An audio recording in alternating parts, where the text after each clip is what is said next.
শফিকুল ইসলাম সুবর্ণ আপনি লিখেছেন, একটি মেয়ের গর্ভের সন্তানের 3 মাস হওয়ার আগেই গর্ভের বাচ্চা নষ্ট করে ফেলে, তাহলে কি সে গুনাহগার হবে?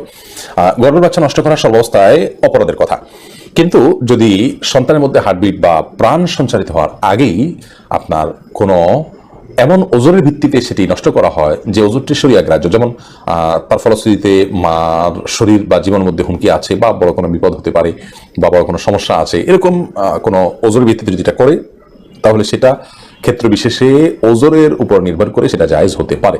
আর এমনিতে মনে চাইলো আর সন্তান নষ্ট করে ফেললো সামান্য ঠুনকো অজুহাতের ভিত্তিতে এটি জায়েজ হবে না, এর ফলশ্রুতিতে মানুষ গুনাহগার হবে। আরফাত ফারজান আপনি লিখেছেন, আমি নামাজ পড়ার সময় আমার ছোট বাচ্চা নামাজের সামনে হাঁটাহাঁটি করে, এদিকে ওর বা আমার কোনো গুনাহ হবে না, এতে গুনাহ হবে না। মুরশাদ ইরশাদ বোন আপনার প্রশ্ন পেয়েছে, বাচ্চা হওয়ার কত দিনের মধ্যে আকিকা দিতে হবে এবং মৃত্যুর আগে দিতে পারবে? মৃত্যুর আগে দিতে পারেন। বড় হওয়ার পর নবী করিম সাল্লাল্লাহু আলাইহি ওয়াসাল্লাম নিজের আকিকাও দিয়েছেন এবং হাদিস দ্বারা বড় হওয়ার পর আকিকা দেওয়াটা প্রমাণিত। এবং আপনার গ্রহণযোগ্য ফোকা একরামের মত হলো যে যদি কারো ছোটবেলা আকিকা দেওয়া না হয়, বড় হওয়ার পর আকিকা দেওয়া যেতে পারে। আর বিশেষ করে আকিকার ক্ষেত্রে একটা মৌলিক বিষয় হলো যে সুন্নাহ হলো 7ম দিনে আকিকা দেওয়া। সন্তান যিনি জন্মগ্রহণ করেছে সেই দিন থেকে ঠিক 7ম দিনে আকিকা দেওয়া হলো সুন্নাহ। এরপর সামান্তা জাহান আপনি লিখেছেন, স্বামীর অনুমতি ছাড়া তার ফোন কি ধরা যাবে?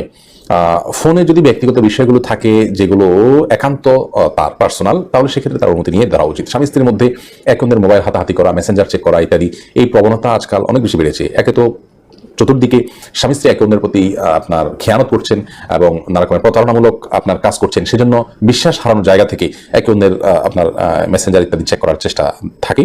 আবার এটাও বাস্তব যে স্বামী স্ত্রী একে অন্যের আপনার ব্যক্তিগত বিষয়গুলো দেখাটা অনেক পরিবারে এটা দোষের কিছু নয় এবং সেটাকে আপনার যেটাকে বলা হয় আপনার গোয়েন্দাগিরি, সেরকম হিসাবে দেখা হয় না।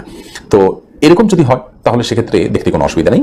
স্বামী স্ত্রী একে অন্যটা দেখাদেখি করেন এবং তারা তাদের প্রতি কারো কোনো অবিশ্বাসের জায়গাটা নেই, বিশেষ কোনো আপনার নেতিবাচক কৌতূহল থেকে নয়। তো সেক্ষেত্রে এটা জায়েজ আছে, কারণ এটা মনসম্মতি আছে উভয় পক্ষ থেকে। আদারওয়াইজ এটা যদি না থাকে তাহলে সেক্ষেত্রে এটা জায়েজ হবে না, কারণ হলো